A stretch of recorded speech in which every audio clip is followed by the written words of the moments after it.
আসসালামু আলাইকুম। আজকে তৈরি করে দেখাবো মায়ের হাতের মজাদার ইলিশ ভুনা। প্রথমে এখানে আমি 4 পিস ইলিশ মাছ নিয়ে নিয়েছি। এখানে পরিমাণ মতো হলুদের গুঁড়া, মরিচের গুঁড়া, ধনিয়া গুঁড়া, লবণ ও 1 চা চামচ তেল দিয়ে মাছটা ভালোভাবে মাখিয়ে নিয়েছি। চুলায় একটি প্যান বসিয়ে দিয়েছি এবং দিয়ে দিয়েছি এখানে 1/4 কাপ তেল। তেলটা যখন গরম হয়ে আসবে তখন আমি এক এক করে মেখে রাখা ইলিশ মাছগুলো প্যানে দিয়ে দিচ্ছি। মাছগুলো যখন এক পাশ কিছুটা হয়ে আসবে তখন আমি মাছগুলোকে উল্টে পাল্টে দেব। এভাবে ইলিশ মাছ ভেজে ভুনা করলে খেতে কিন্তু অসাধারণ লাগে।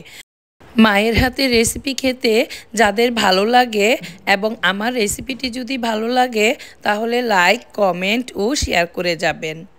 মিডিয়াম হাই ফ্লেমে আমি সবগুলো মাছ ভেজে এক এক করে উঠিয়ে নিচ্ছি। এখন আমি ওই তেলের মধ্যে দিয়ে দিব 1 কাপ পেঁয়াজ কুচি। পেঁয়াজ কুচিটাকে নেড়ে চেড়ে কিছুটা নরম করে নিচ্ছি। একটু গোল্ডেন কালার যখন হয়ে আসবে তখন আমি দিয়ে দিব এখানে টমেটো। এখানে আমি 2টা টমেটো কেটে রেখেছিলাম। ওই টমেটোটা একটু তেলের মধ্যে উল্টে পাল্টে ভেজে নিচ্ছি।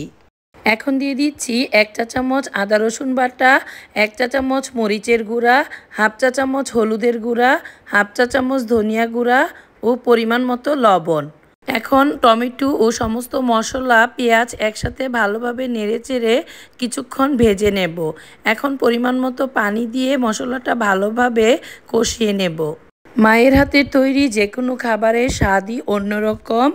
মশলাটা যখন ভালোভাবে কষানো হয়ে যাবে তখন ভেজে রাখা ইলিশ মাছগুলো দিয়ে দিব। উপরে দিয়ে দিচ্ছি 6টা কাঁচামরিচ ও হাফ চা চামচ জিরা গুঁড়া। যে কোনো বড় মাছ ভুনায় জিরা গুঁড়াটা ব্যবহার করলে খেতে খুবই সুস্বাদু লাগে। এখন আমি মাছগুলোকে খুবই আলতোভাবে এক এক করে উল্টে দিচ্ছি। 2-3 মিনিট কষানোর পর এখানে আমি পরিমাণ মতো পানি দিয়ে দিয়েছি।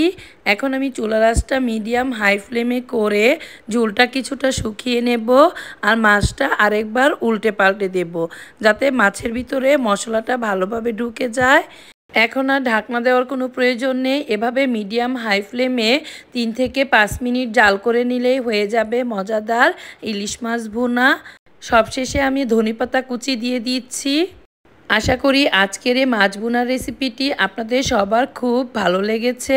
ভালো লাগলে লাইক, কমেন্ট ও শেয়ার করতে ভুলবেন না। আজকের মতো এ পর্যন্তই। আরও একটি নতুন ভিডিও দেখার আমন্ত্রণ জানিয়ে এখানেই শেষ করছি। আল্লাহ হাফেজ।